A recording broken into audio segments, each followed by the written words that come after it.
여러분 안녕하십니까? 오박사의 공연예술 이야기 202회입니다. 이번 회에는 낭만주의에 대한 이야기를 잠깐 해보도록 하죠. 우리가 낭만주의에 대해서 이야기를 할 때 낭만주의에서는 천재나 천재성, 영감, 천재의 영감 등이 강조되고 중요시된다라고 이야기들을 합니다. 이러한 설명들에 접하게 될 때 우리는 그런가 보다라고 생각은 하지만 정확하게 구체적으로 어떠한 방식으로 천재나 영감이 중요시 되는지를 알 길은 없지요. 그래서 직접 낭만주의 작품을 접하면서 또 낭만주의의 담론들을 접하면서 우리가 귀납적으로 그러한 정보들을 수집하고 이해해야 할 것입니다.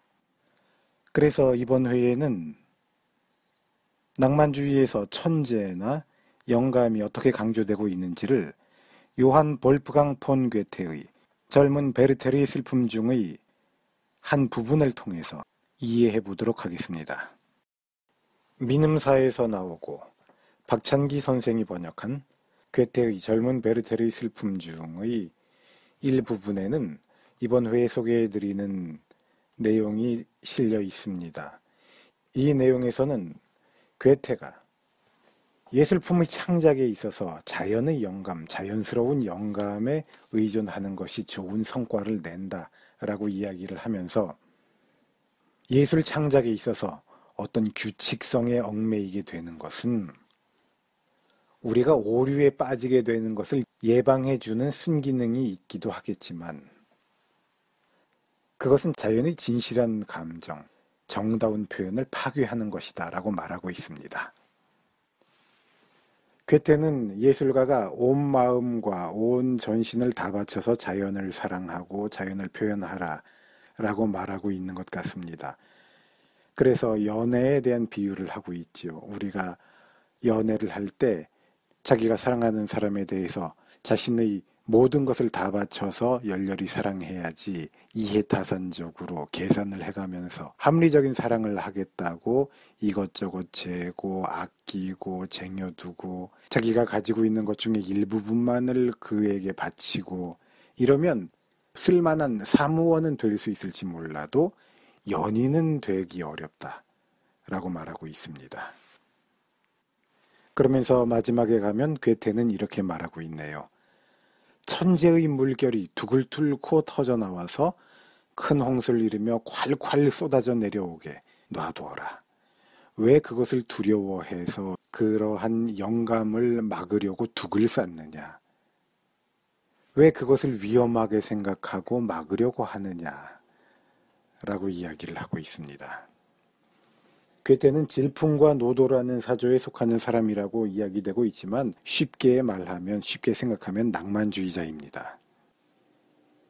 여기서 괴테가 경계하고 있는 예술의 규칙성, 예술에 있어서의 규율 같은 것은 자연스러운 영감을 막는 모든 것을 이야기할 수도 있겠지만 우리 전공, 드라마 전공에서는 그것이 17세기의 프랑스를 중심으로 한 신고전주의에서 강조하던 예술의 규칙성 을 언급하는 것이라고 보면 좋을 것 같습니다.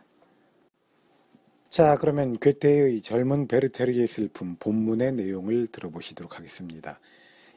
이번 학기에 저희 수업을 듣고 있는 화정, 추화정 씨의 목소리로 들어보시겠습니다. 그리고 이 동영상 안에 저희 수업 시간 동안에 학생들이 자기들 나름대로 창작해 보았던 낭만주의적인 시들의 내용과 수업의 어떤 풍경들을 삽입해 보았습니다. 자, 그러면 화정 씨의 목소리로 내용 들어보시겠습니다.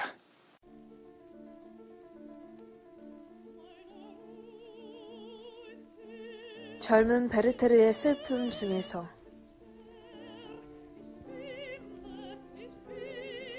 맞은편에 놓인 쟁기 위에 걸터 앉아 아주 흐뭇한 마음으로 그 형제의 모습을 그렸다.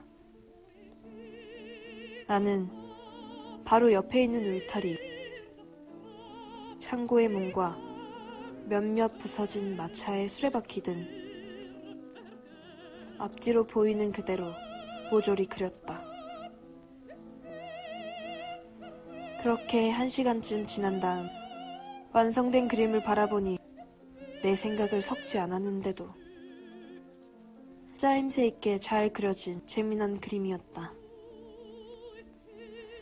이것을 보고 나는 앞으로는 그저 자연에만 의지하자는 생각을 더욱 굳혔다. 무한히 풍부하고 위대한 예술가를 창조하는 것은 오로지 자연뿐이다. 예술의 여러 규칙에는 나름대로의 장점이 있다고 말할 수 있다.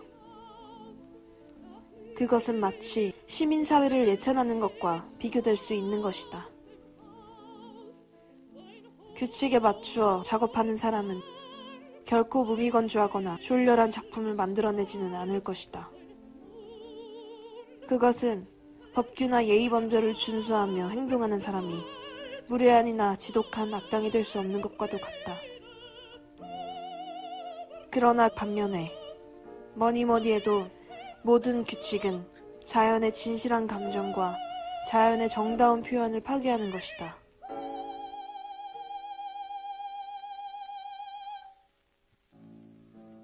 그 말은 너무 심해. 규칙이란 단지 제한을 하고 쓸데없는 덩굴을 베어낼 따름인데 라고 자네는 말하겠지. 내가 자네에게 비유를 하나 들어주지. 그것은 사랑의 경우와 똑같다고 할 수 있다. 젊은 청년이 어떤 아가씨에게 연정을 품고 날이면 날마다 아침 일찍부터 밤늦게까지 그녀를 따라다니며 모든 정력과 재산을 쏟아부으면서 자기가 그녀를 위해 온몸을 바치고 있음을 줄곧 나타내려고 한다고 하자. 그런데 그때 속물 하나가, 즉 어떤 공직에 종사하는 남자가 나타나서 그 젊은이에게 이렇게 말한다고. 여보시오, 젊은 양반. 내 말 좀 들어봐요. 사랑을 하는 것은 인간으로서 당연한 일이겠지만 단 인간다운 사랑을 해야 해요. 자신의 시간을 돌로 나눠서 한쪽은 일하는 데 쓰고 다른 한쪽, 즉 쉬는 시간을 여자에게 바치도록 해야지요. 당신의 재산을 헤아려 보고 꼭 필요한 경비를 뺀 다음 나머지를 가지고 여자에게 선물을 하려는 것쯤은 나도 말리지 않아요.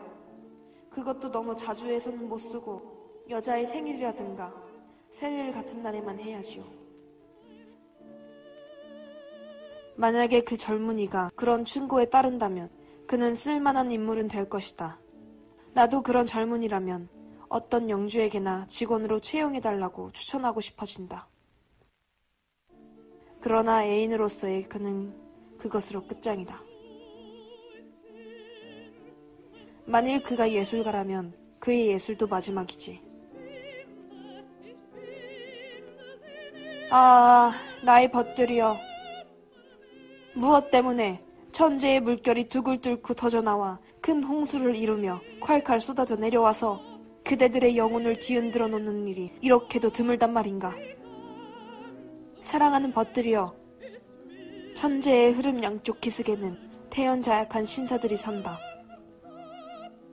그들은 자기들의 정자나 튤립꽃밭, 채소밭 등이 혹시나 못쓰게 될까봐 서둘러 둑을 쌓고 토목공사를 하는 등 앞으로 닥쳐올 위험을 미리 방지하고 있다.